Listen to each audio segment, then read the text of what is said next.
Hey y'all, I want to do a quick update on my 10 before the end. And I really wanted to come talk about Katabsis by R.F. Kuang. Of all of my most anticipated reads of the year, which were Bury Our Bones in the Midnight Soil, this one, as well as Buffalo Hunter, and Murakami's new book, I think something with walls or whatever. This so far is the only one that's really wowed me. This one is blowing me away. And I just have to say, like, R.F. Kuang writes the books I want to read. Like, I just really like her writing style. Her books are interesting. They're nuanced. They have depth. I don't know. People seem to either love her or really hate her. I'm clearly an R.F. Kuang stan. I've read everything but 2 of her books, and I've loved every single one of them. This one, I do have a little bit left to go, as you can see, but I'm having the best time. The audio narration is really good. The pacing is really good. And she's just really masterful at being both satirical and sincere, using fantasy elements to bring to light real world issues that she's very well versed in, like, you know, a lot of the problems inherent in academia, things like that, which is basically what this one is about. But also, surprise, surprise, it's a love story, which none of her other novels have been. And I think that plot line going through is really sweet, because you see the way in which the way that academia and bad advisors can really play on your insecurities, and how that can come to bear in your interpersonal relationships with other people.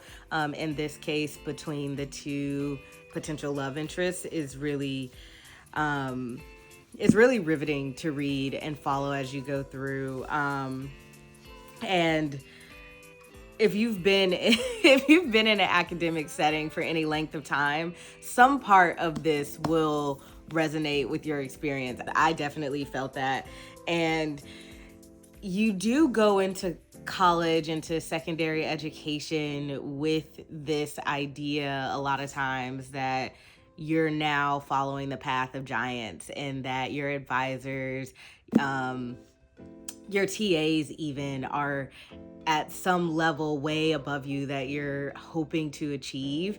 And you do have this moment where you start to deify them in certain ways, and you see that come through in this book so strongly, and and how that can breed anxiety and insecurities, and you could be doing perfectly well and someone can just beat you down with a word because you set them up on this super high pedestal. I personally think it's freaking hilarious, the fact that you have these graduate level students who are like, oh shoot, I need to go get my professor, because how the hell am I gonna like finish my dissertation? Like, what was it all for if I don't have this professor to like finish this program out with me? Like, it's just hilarious, and it's funny because I feel like a lot of us have been there, like so mired in the minutia of your everyday that you can't see the forest for the trees almost. And also, I think it's just hilarious that your professor dies and immediately you know he's gone to hell. Like, it's just, there's something that's just really funny to me and really real about that too. And again, I love her writing style. I mean, some people might find it a little dense and maybe a teensy bit heavy-handed, but for me, that really works. Like, I feel very immersed in the story. And the novel has these asides sometimes where you'll be in the thick of the action, and then the next chapter will pull you into some sort of background or flashback with one of the 2 characters.